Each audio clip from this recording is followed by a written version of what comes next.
बिस्मिल्लाहिर्रहमानिर्रहीम। अस्सलाम वालेकुम। आज हम सेट थ्योरी में बड़ा इंपॉर्टेंट टॉपिक है वो डिस्कस करेंगे। हम कुछ ऑपरेशंस हैं, बेसिक ऑपरेशन जो सेट थ्योरी में इस्तेमाल होते हैं, उन ऑपरेशंस को हम सीखेंगे by means of Venn diagram.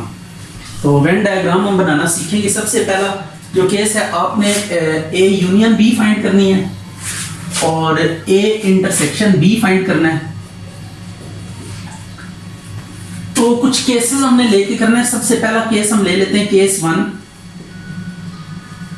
A intersection B is equal to 5। इसका मतलब यह है कि A and B are disjoint. जब डिसजॉइंट सेट्स होते हैं तो उनकी इंटरसेक्शन 5 होती है। डिसजॉइंट मीन इन दोनों सेट्स में कोई एलिमेंट भी कॉमन नहीं है। तो जब कभी भी दो सेट्स की आप इंटरसेक्शन कॉमन एलिमेंट्स देती है, दो सेट्स की या दो से ज्यादा जितने भी सेट्स की आप इंटरसेक्शन ले रहे हैं उनके कॉमन एलिमेंट्स आते हैं इसमें। तो अब इंटरसेक्शन जब आप लेंगे, अगर कोई एलिमेंट भी कॉमन नहीं है तो इंटरसेक्शन 5 आ जाएगी। ऐसे सेट्स को जिनकी इंटरसेक्शन 5 होती है डिसजॉइंट सेट्स कहते हैं। तो ये डिसजॉइंट सेट्स की सबसे पहले हम यूनियन फाइंड करेंगे और इंटरसेक्शन फाइंड करेंगे। तो सबसे पहला काम हम यूनियन देख लेते हैं कि यूनियन कैसे होगी। तो ये सबसे पहले यूनिवर्सल सेट हम प्लॉट करते हैं। दिस इज यूनिवर्सल सेट जो कि रेक्टेंगल की शेप में हमने ड्रॉ किया है। इसके अंदर अब चूंकि ये दोनों डिसजॉइंट सेट्स हैं, मतलब कुछ भी एरिया कॉमन नहीं है, तो हम ए और बी सेट्स को थोड़े से गैप पे ड्रॉ करेंगे। ये इस तरीके से आपने इनको ड्रॉ करना है। राइट हो गया। ए अलग ड्रॉ करना है और बी थोड़े गैप पे, क्योंकि नथिंग कॉमन, ए और बी में कोई चीज भी कॉमन नहीं है। अब जब आपने यूनियन फाइंड करनी है ए यूनियन बी, तो ए यूनियन बी में क्या होता है, ए और बी के एलिमेंट्स इकट्ठे हो जाते हैं। तो यूनियन में ए के भी एलिमेंट्स आ जाएंगे और बी के एलिमेंट्स भी आ जाएंगे। तो आपने क्या करना है, ए को भी शेड कर देना है। जो एलिमेंट्स हमने लेने हैं उस रीजन को हम क्या कर देंगे, शेड कर देंगे। तो ये आपने क्या कर दिया, शेड कर दिया रीजन को, क्योंकि ये दोनों सेट्स के एलिमेंट्स यूनियन में इकट्ठे हो जाएंगे। तो दैट इज वाई क्या होगा, उस रीजन को हम शेड कर देंगे जिन एलिमेंट्स को हमने पिक करना है। तो शेड में वो रीजन आएगा जो एलिमेंट्स हमने पिक करने हैं। तो अब हम यहां पे लिखेंगे lines show A union B. ये जो हॉरिजॉन्टल लाइंस हैं ये बेसिकली क्या शो करती हैं, ए यूनियन बी को शो करती हैं। अब इसी तरह हम इंटरसेक्शन की बात कर लेते हैं। तो इंटरसेक्शन के लिए भी आपके पास सेट्स यही हैं। ये ए सेट है, ये बी सेट है, ए और B they have nothing common. तो सो हम कहीं पे भी लाइंस ड्रॉ नहीं करेंगे, स्ट्रेट अवे यहां पे लिख देंगे A intersection B is equal to 5। A intersection B को 5 लिख दिया और कहीं पे कुछ लाइनिंग करने की जरूरत नहीं है, बिकॉज कोई एलिमेंट भी हमारे पास नहीं आएगा, कोई कॉमन रीजन है ही नहीं। कॉमन रीजन होगा तो उसमें से एलिमेंट्स हम पिक करते हैं, अब कॉमन रीजन है नहीं, तो सो हम इसको एज इट इज छोड़ देंगे। तो ये था जी आपके पास कौन से सेट्स की यूनियन और इंटरसेक्शन हमने फाइंड की, डिसजॉइंट सेट्स की। अब हम लेते हैं ओवरलैपिंग सेट्स। ओवरलैपिंग सेट्स कौन से होते हैं कि जिनके अंदर कुछ एलिमेंट्स क्या होते हैं, कॉमन होते हैं। Nothing all but few elements are common to them. इसमें इंटरसेक्शन 5 नहीं होती, A and B are overlapping. Overlapping sets हमने लेने हैं और इनकी इंटरसेक्शन फाइंड करनी है। तो सबसे पहले ये नोट करिएगा जरा कि ओवरलैपिंग सेट्स में हम इसको ड्रॉ कैसे करेंगे। ये आपने इस तरीके से इसकी पिक्चर ड्रॉ करनी है। ओवरलैप्ड, ये ए है और ये बी है, इनमें ओवरलैपिंग करवानी है। ठीक है, कुछ हिस्सा जो है ना आपस में मिक्स कराना है। तो ये अब आपके पास ए और बी आ गया। अब आपने यूनियन फाइंड करनी है। तो ए यूनियन बी में हमने क्या करना है, ए को भी शेड कर देना है और बी को भी क्या कर देना है, शेड, क्योंकि ए और बी के एलिमेंट्स क्या हो जाएंगे, यूनियन में इकट्ठे हो जाएंगे। बट आपने डबल लाइनिंग नहीं करनी कहीं पे, might be possible that would be considered as wrong. आपने सिंगल लाइनिंग ही करनी है, यानी कि आप ये ए वाली लाइनिंग अलग करें और बी वाली अलग करें, ये काम नहीं करना।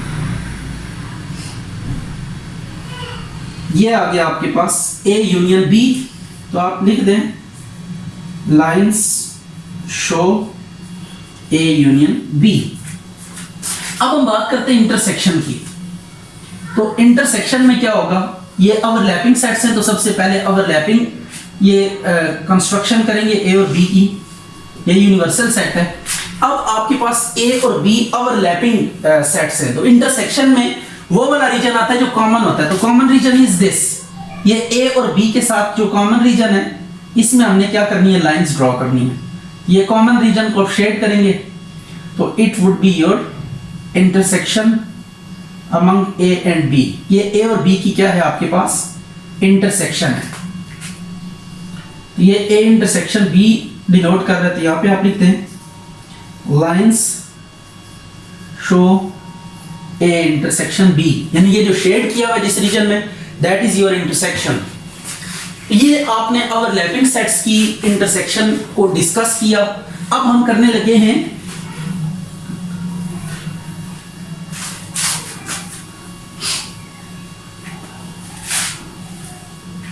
सबसेट्स की बात। A is subset of B, जब A क्या है, B का सबसेट है, तो अब आपने करना कैसे है, इसकी जब वेन डायग्राम बनाएंगे तो सबसेट को कैसे दिखाना है, ये अब हमने यहां से स्टडी करना है। तो आप सबसे पहले B वाला सेट बनाएंगे, because A is content in B, A subset है B का, मतलब A के तमाम एलिमेंट्स B में मौजूद है, तो so we plot A over here within B, ये आपके पास आ गया A सेट, तो ये A is a subset of B, तो जो सबसेट होगा वो इनसाइड होगा और सुपर सेट जो होगा वो आउटसाइड होगा। तो ये आपने A और B को वो वाला केस लिया जब A और B क्या, A B का सबसेट है। अब सबसे पहले हमने यूनियन फाइंड करनी है, तो यूनियन में आपको पता है क्या होगा कि दोनों सेट्स के एलिमेंट कंबाइन हो जाएंगे, तो आप क्या करेंगे, जब B को कलर करेंगे ना, तो A is content in B, तो A ऑटोमेटिकली क्या हो जाएगा, कलर हो जाएगा, ये आपके पास आ गया। फिर बता दो जहां पे सेट ओवरलैप कर रहे हैं वहां पे लाइन को डबल नहीं करना, क्रॉसिंग नहीं करनी, ये आ गया, तो यूनियन में सिर्फ B आ जाएगा, तो इट्स मीन इस केस में जो यूनियन होगी वो सेट B के इक्वल हो जाएगी, क्योंकि A सबसेट है B का, A के तमाम एलिमेंट्स B में मौजूद हैं, तो यूनियन में इस सेट के और इस सेट के एलिमेंट्स इकट्ठे हो जाते हैं, तो ये वाले सारे एलिमेंट इसमें मौजूद है, तो B वापस आ जाएगा। तो जब A सबसेट है B का, तो जब यूनियन लेंगे तो आप देखें कि जो सुपर सेट होता है वो आ जाता है आपके पास, lines show A union B। अब इसके बाद इसी तरह हमने इंटरसेक्शन फाइंड करनी है, ये universal set, this one is what आपके पास B है, इसके इनसाइड हम क्या ड्रॉ करते हैं, A ड्रॉ कर लेते हैं। अब आपको पता है इंटरसेक्शन में क्या आता है, जो कॉमन एलिमेंट्स होते हैं वो आते हैं, तो अब दोनों में कॉमन क्या है, ये कॉमन रीजन है, because it is placed upon set B, तो इसका मतलब ये जो है ना, ये क्या कर रहा है, क्रॉस कर रहा है B के रीजन को भी, तो जो क्रॉसिंग रीजन होता है उसमें इंटरसेक्शन में हम क्या करते हैं, कलरिंग करते हैं, तो ये आप A को क्या कर देंगे, शेड कर देंगे, ठीक है, तो A की शेडिंग आपने कर दी, तो आपने देखा कि ये सिर्फ A शेड होगा, तो मतलब ये कि इस केस में जब आप इंटरसेक्शन फाइंड करेंगे तो इट वुड बी व्हाट, इस केस में जो इंटरसेक्शन होगी वो सेट A के इक्वल आ जाएगी। तो आपने देखा कि अगर A B का सबसेट है, तो जब आप यूनियन लेंगे तो यूनियन जो है ना वो बड़े सेट के इक्वल आ जाएगी, और जब इंटरसेक्शन लेंगे तो वो छोटे सेट के इक्वल आ जाएगी। अच्छा जी, अब हम बनाने लगे A कॉम्प्लीमेंट। A कॉम्प्लीमेंट क्या होता है, सबसे पहले हम कॉम्प्लीमेंट को डिस्कस कर लेते हैं। कॉम्प्लीमेंट हमारे पास आता है यूनिवर्सल सेट में से, इस सेट को हम क्या कर देंगे, एक्सक्लूड कर देंगे, निकाल देंगे। तो जब आप किसी सेट को यूनिवर्सल सेट में से निकाल दें, उसके तमाम एलिमेंट्स को ड्रॉप कर दें, यूनिवर्सल सेट के वो वाले एलिमेंट्स लिखें जो इस सेट में ना हो, तो आपके पास जो कलेक्शन आएगी that would be your complement. तो अब कॉम्प्लीमेंट में आपने ध्यान में रखना है कि A निकल जाएगा, जिसका कॉम्प्लीमेंट ले रहे हैं वो वाला सेट बीच में से निकल जाएगा। तो अब हम देखते हैं कि A को कैसे निकालेंगे।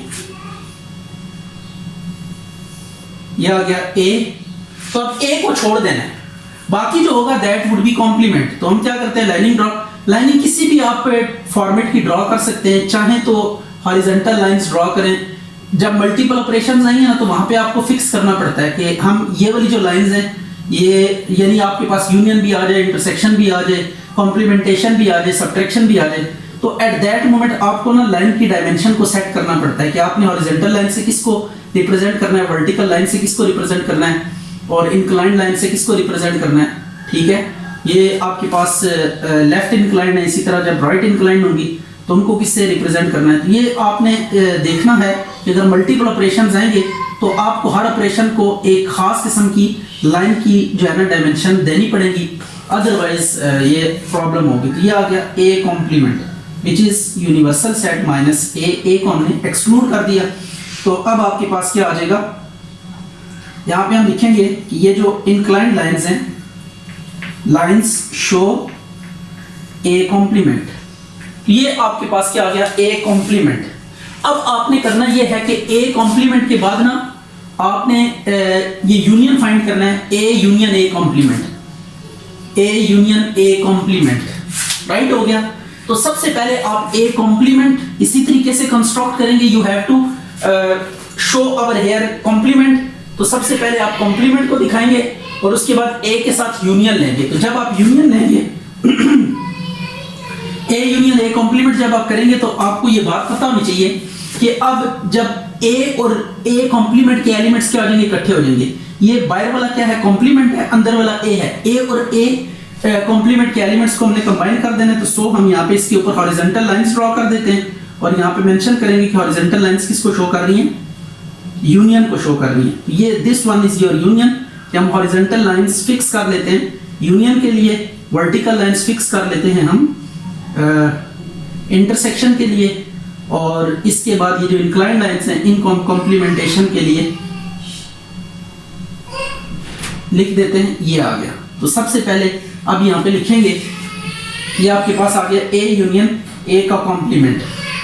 तो सबसे विच इज यूनिवर्सल सेट।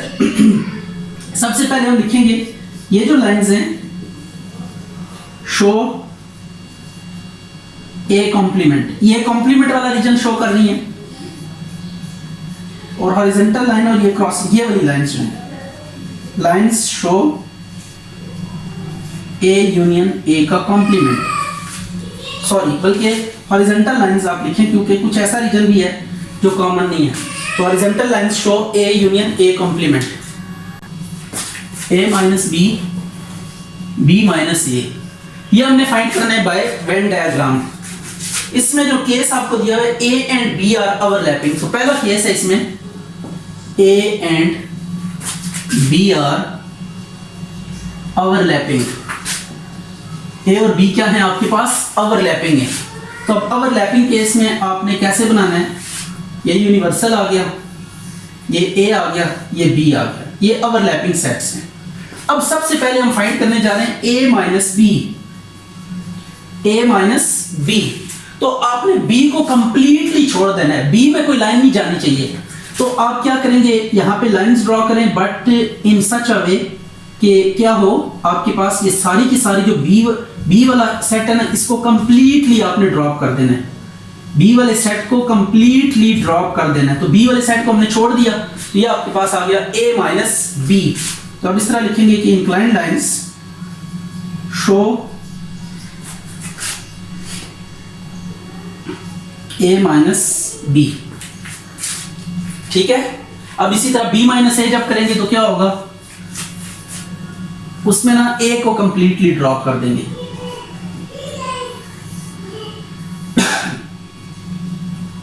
ए को आपने कंप्लीटली छोड़ देना है, सिर्फ बी का वो वाला रीजन आपने ड्रॉ करना है जिसमें ए मौजूद नहीं है। ये आ गया, आपने इस तरीके से कर दिया। तो ये आपने बी का वो वाला रीजन ले लिया विच इज बी माइनस ए। तो इसमें भी लिखते हैं कि ये लाइंस किसको शो कर रही हैं। ठीक है, इसको ऐसे भी लिख सकते हैं आप, शेडेड रीजन, शेडेड के आगे ये लाइंस ड्रॉ करके reason show A minus B, इस तरह भी आप लिख सकते हैं। ये आप लिख सकते हैं shaded region show A minus B. ये आपके पास दो तरह के ऑप्शन है, सेट ऑफ बी।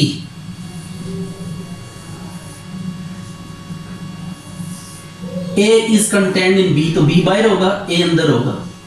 तो जब आप करेंगे ना a माइनस बी, तो b को आपने कंप्लीटली छोड़ देना है। जब b को कंप्लीटली छोड़ेंगे तो बीच में a भी है, वो भी निकल जाएगा, तो इट वुड बी 5। यहाँ पे कोई किसी किस्म की शेडिंग नहीं होगी।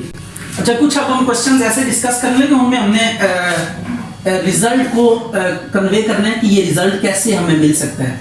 कुछ सेट्स आप कुछ रिजल्ट्स आपको दिए हुए, स्टेटमेंट्स दी हुई हैं, तो आपने ये बताना है कि ये कब स्टेटमेंट जो है ना ये ट्रू होगी और इसके लिए क्या कंडीशन हमें अप्लाई करनी पड़ेगी। हमने कुछ वेन डायग्राम्स में कंडीशन डिस्कस की भी हैं, तो अभी हम देखते हैं कि ये कैसे ये केस पॉसिबल हो सकते हैं। कुछ सेट्स हम लिखते हैं और बताते हैं कि कब और क्यों ये केस जो है ना बन सकता है। a intersection b equal to n of a plus n of b, फिर है n of a intersection b is equal to n of a।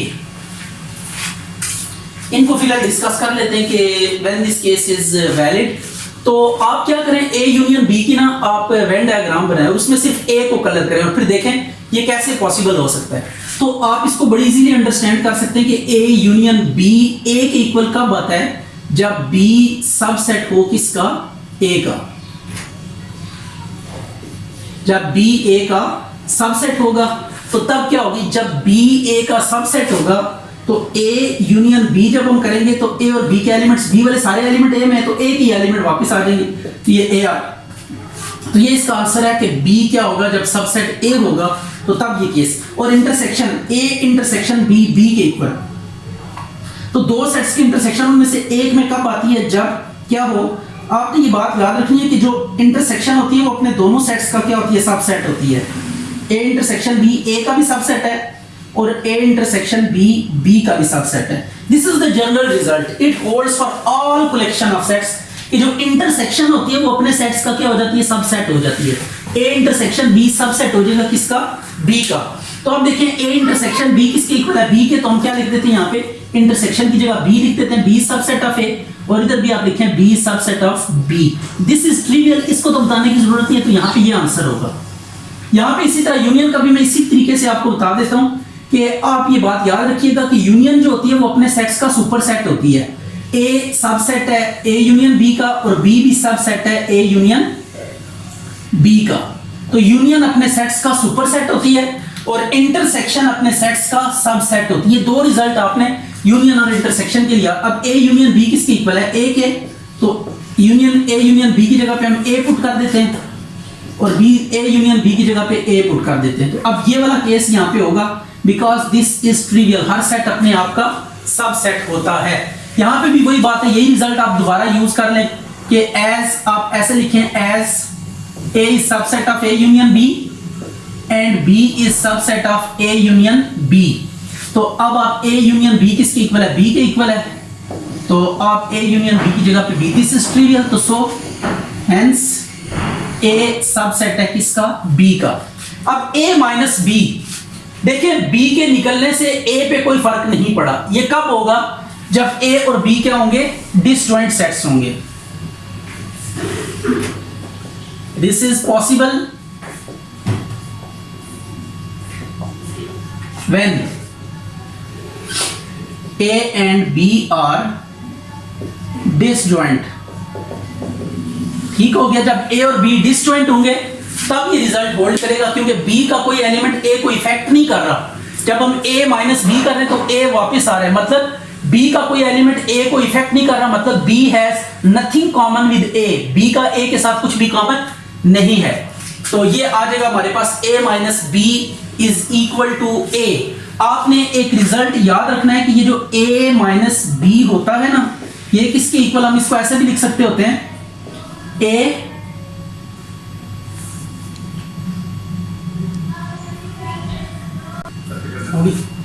अच्छा जी। अब आपने क्या करना है, ये इसका भी हमने बता दिया। अब ऑर्डर की बात हो रही है, order of A union B is equal to order of A plus order of B। ये कब होगा, आपने जनरल रूल याद रखना है ऑर्डर को लेकर। यूनियन के केस में A union B is equal to, ये जनरल फार्मूला है, ठीक है, ये ऑर्डर को लेकर जनरल फार्मूला है। इस फार्मूले को आपने याद रखना है, A इंटरसेक्शन B, ये जनरल फार्मूला होता है कि order of A union B जो होगा वो order of A plus order of B minus order of intersection A intersection B.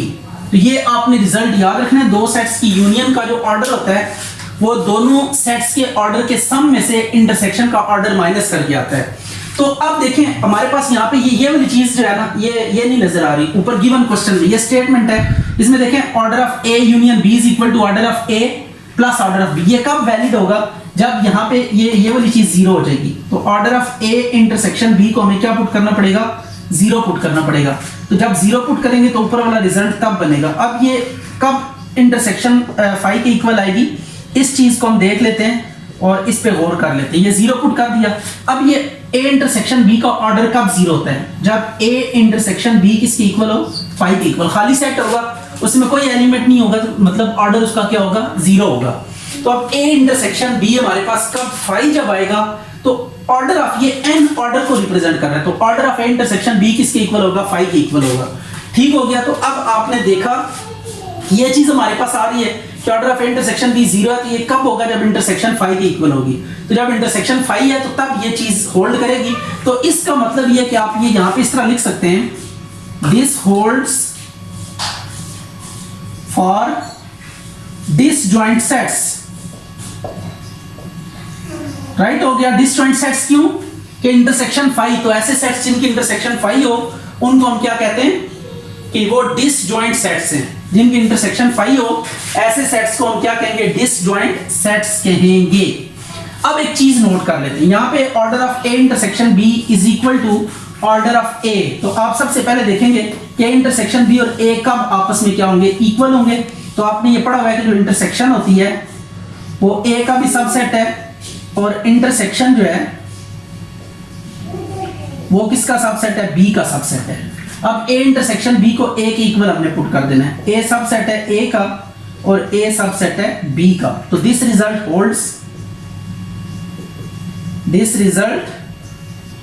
Holds when A intersection B when A is subset of B. जब A B का क्या होगा? Subset होगा। तो उस केस में ये रिजल्ट क्या करेगा? होल्ड करेगा। Order of A intersection B is equal to 0. What does it mean? This implies A intersection B is equal to 5. और क्या लिख सकते हैं? A and B are disjoint. ये इस केस में ऑर्डर इंटरसेक्शन का 0 के इक्वल आएगा। A यूनियन B किसके इक्वल है? यूनिवर्सल सेट के। दो सेट्स की यूनियन अगर यूनिवर्सल सेट हो तो इसका मतलब क्या होता है कि या तो ए बी कॉम्प्लीमेंट के इक्वल होगा या बी कॉम्प्लीमेंट ए के इक्वल होगा। इन दिस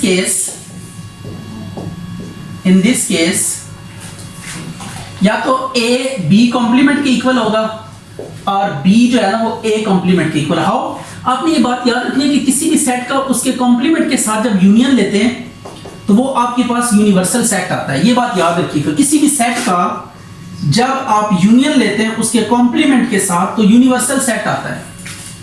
जब भी किसी सेट का उसके कॉम्प्लीमेंट के साथ आप यूनियन लेंगे तो आपके पास यूनिवर्सल सेट आएगा। तो जब ए और बी का यूनियन ले रहे हैं और यूनिवर्सल सेट आ रहा है तो व्हाट डज इट मीन? या तो ए बी का कॉम्प्लीमेंट होगा या फिर बी ए का कॉम्प्लीमेंट होगा।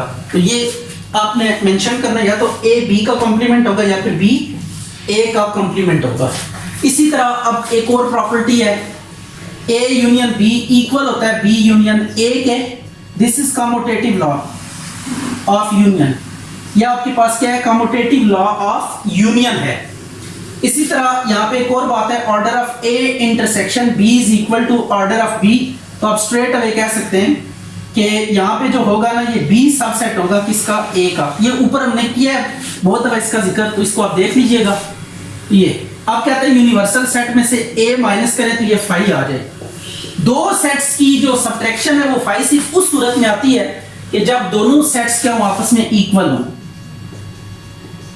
In this case universal set किसके इक्वल होगा? A के इक्वल होगा। ठीक होगी बात? तो यूनिवर्सल सेट A के इक्वल है। ये यूनिवर्सल के केस में है। यूनिवर्सल से बड़ा सेट तो कोई हो ही नहीं सकता। तो ये यूनिवर्सल सेट A के इक्वल। इन जनरल आपने ये बात याद रखनी है कि अगर दो सेट्स की सब्ट्रैक्शन 5 आए तो इसमें से ये बात होगी, या तो A और B आपस में इक्वल होंगे या फिर A जो है ना ये सबसेट होगा B का। ठीक है, तो ये दो बातें आपने याद रखनी है इन जनरल। यूनिवर्सल सेट के केस में इक्वालिटी वाला केस ही होल्ड करेगा, क्योंकि यूनिवर्सल सेट से बड़ा ये ए सेट नहीं हो सकता। ए हमेशा यूनिवर्सल सेट का सबसेट ही होगा। मतलब यहां पे हम ये नहीं लिख सकते ए सबसेट, सॉरी यू सबसेट है ए का, ये केस यहां पे पॉसिबल नहीं है।